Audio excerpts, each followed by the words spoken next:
Yeah, a lot of people are either reluctant to buy a historic home or renovate a historic home because they're concerned about the energy costs. But basically, a historic home is no different than any other home. There's sort of this myth out there that you have to go with, totally new build. But actually, the National Trust for Historic Preservation has done yet another study that shows in most cases renovation, because the building materials are so much more energy efficient, actually costs less in the long run. So we've already heard about the value of retaining your original windows, restoring those in your doors.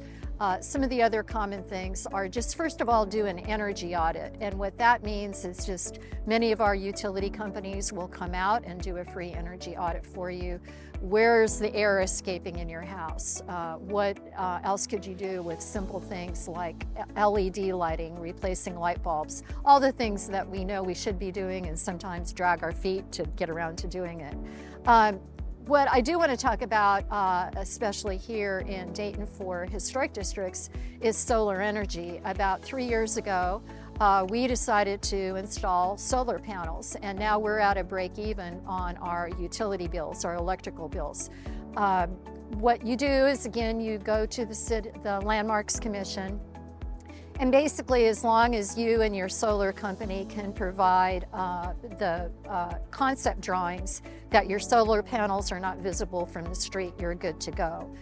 We've had great success with our solar company. They're out of Athens, Ohio. They're the longest lived solar energy company in the 3-state area. Most of, basically what you do is you provide a solar company your last year's utility bills. They do a Google Earth analysis of what the initial cost might be. They come out, they create the design. The one thing, the really good feedback we did get from the Landmarks Commission, our first concept drawings actually showed aluminum grids, and so that made the solar panels more visible. They recommended that the solar company use black grids, and that was actually less expensive for us. So we couldn't be happier than ever with the solar energy that we've installed here at our historic home. So some other common sense things are just insulation. Insulate your attic, insulate your basement floor. Again, make sure you don't have air leaking in through your basement windows. Again, you can use caulking from the inside. You don't want to use that ugly yellow foam stuff on the outside. That looks terrible and would detract from the historic value of your home. Another simple thing is just passive energy. So if you have shades in your house, those are perfectly allowable depending on the period of your home. Good old-fashioned awnings still work, especially for some of the newer, more modern periods of homes. Also, Dayton has a great resource. We have a very high water table, so residential geothermal is another option in addition to solar. A lot of people are fearful of geothermal, but basically you put the pipe system in and you're using a heat pump. And now with the upcoming tax credits coming up for all of these energy saving investments, your payback is going to be even better than it was before. One other key thing is don't forget landscaping.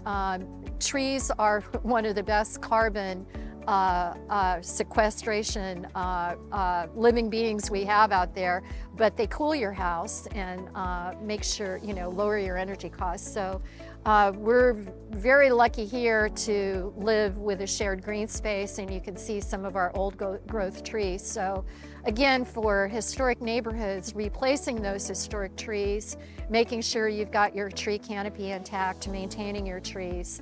This tree here, when this house was renovated in the late 1980s, was about 3 inches in circumference. So you can see how quickly trees can grow and contribute to cooling your house. So bottom line, the greenest building you can have is one that's already built. Again, on our Preservation Dayton website, you can see these 8 tips for greening your historic home. And we also have a link to that seminal study that showed in virtually every case renovating a home or a building or a large apartment building is far more energy efficient, has a faster energy cost payback, and sequesters and saves carbon emissions.